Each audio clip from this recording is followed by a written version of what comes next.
Ghost of Spirit Bear by Ben Mikaelsen, Chapter 11. The keeper offered the bullhorn to nearly a dozen students. With each refusal, Cole felt a sinking feeling grow in his gut. Finally, a tall blonde girl found the courage to speak. "What happened last week is only the tip of the iceberg," she began. "We all know the different gangs, the jocks, the cheerleaders, the nerds. Everybody belongs to some group and looks down on the others. We all share some blame for what happened." "I agree," said the next girl in line.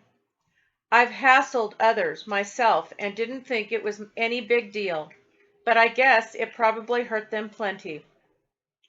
Several more students refused to speak. The next student, who accepted the bullhorn, said, "Yeah, maybe a little hurt from a lot of students could cause somebody to commit suicide." As the keeper circled the field, everyone reacted differently. Some wiped away tears, others stood quietly with their eyes closed. Some stared sullenly at the ground. "I don't know what to do," one boy admitted. "I can't stop the bullies, drugs, and gangs. I'm afraid to even come to school some days." Cole looked around the big circle, no longer seeing the smirking, elbowing, or laughing.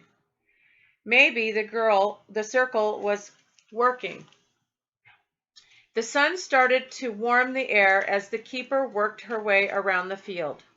Cole chose not to speak the first time she passed.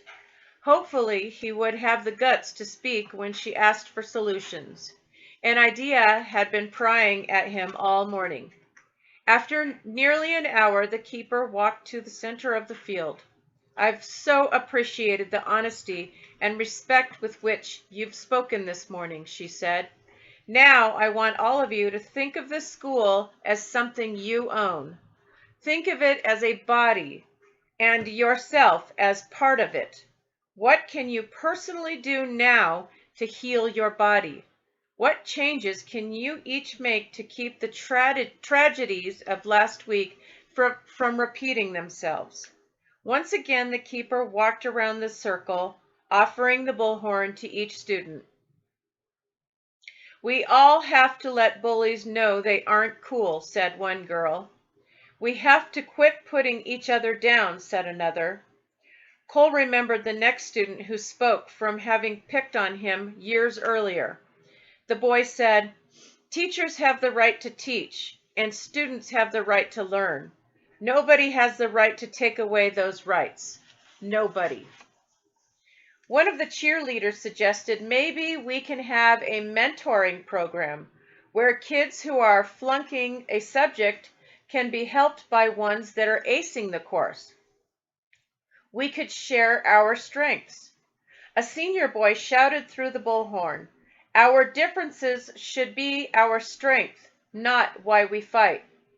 Students applauded some suggestions and murmurs. Students applauded some suggestions and murmured disagreement at others as the bullhorn circled the field. Cole noticed that Keith turned down both his chances to speak. As the keeper approached the second time, Cole shifted nervously. Maybe he should skip sharing his idea. Everybody would probably think it was silly. Still, he found himself holding his hand out. The keeper smiled, recognizing him as she handed him the bullhorn. It was too late to back down now. "Most of you know who I am," Cole began awkwardly. "I've done things that I will always be ashamed of at this school. I also know that some of you still hate me. I'm sorry for that. I don't want this circle to end today with just a bunch of talk. We need to do something big to show how serious we are about changing." Cole licked at his dry lips and continued. "When I was on the island in Alaska, I almost died. But a bear called a spirit bear came to me like a dream and taught me who I was inside. The spirit bear was my inner strength. I learned that if a person's spirit dies, life isn't worth living." Cole drew in a quick breath. We are the Minneapolis Central Bulldogs. That is our mascot. But if our greatest strength comes from the spirit inside each of us, why do we use a snarling dog to show our strength? I want to suggest that we change our mascot from a snarling bulldog to a spirit bear to show our commitment to changing ourselves. Murmurs and whispering spread around the circle. The keeper took the bullhorn and said, "Students, all suggestions you offer here today will be noted down. Later, you will decide which changes you want for yourself or for your school. The mascot idea will be added to the list." Half an hour later, the keeper ended the circle the same way she had begun nearly 2 hours earlier, by asking everybody to join hands. This time, few students hesitated. Some even hugged each other. "Thank you for showing your inner strength today," the keeper said. Then she added with a chuckle, "Thanks for connecting with your own spirit bears. I want to remind each of you as you leave this field that any words spoken today are simply wasted sounds unless you do something about them. Your real test will come after you return inside. Then we'll see how committed you truly are to change. I'd wish you good luck, but this has nothing to do with luck. This is all about choices, consequences, and commitment. I do wish each of you strength." Cole breathed a huge sigh of relief as the students broke from the circle and headed back toward the school for lunch. When he glanced around for Peter, Cole saw something else instead.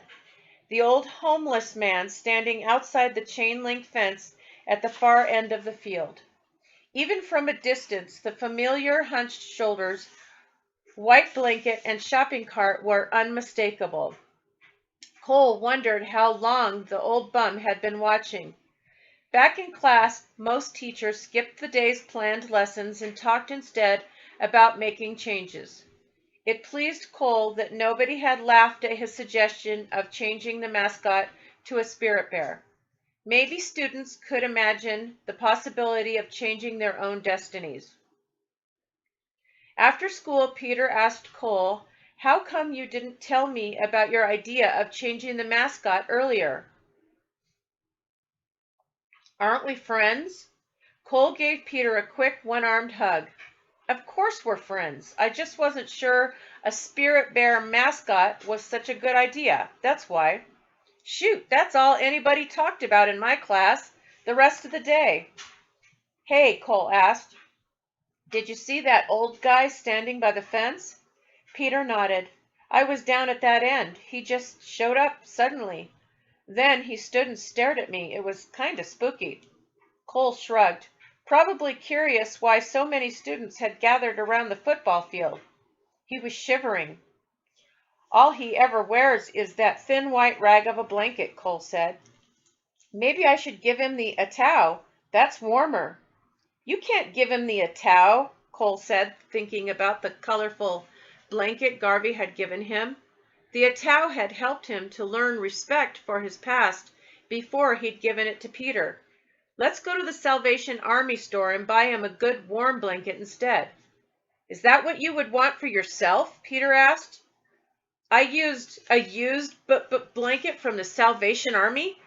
Garvey gave me the atau as a special gift," Cole argued. "That thing is like a family treasure." Peter grew quiet. "I'm not trying to hurt your feelings, but you can't just give the atau to some bum. Garvey trusted me, and that's the same reason I gave it to you." Peter nodded. "The atau is special to me, and maybe I trust the old man." "We don't even know him, because we haven't tried to know him," Peter said. "Besides, how well did Garvey know you? How well do you really know me?" Cole didn't like that they were arguing. "Maybe we could just walk down to the Salvation Army and see if they have any blankets." "Whatever," Peter mumbled. "Do you need to let your parents know?" "Let them look for me," Peter said, starting down the street toward the Salvation Army store a mile away. "I'm not mad," Cole said. Neither am I, Peter said, hobbling faster. It took almost a half hour to reach the big white building. Neither of them spoke until they pushed through the front doors.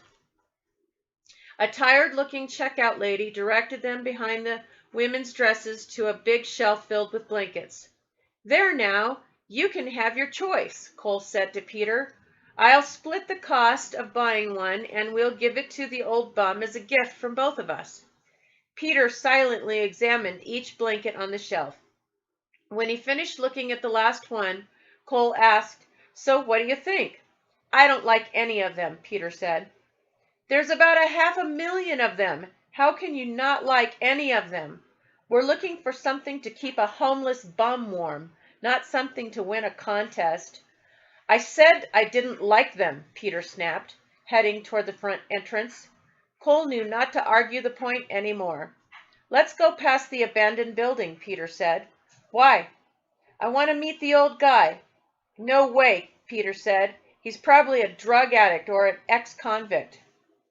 Like you, Peter shot back. Cole gave up.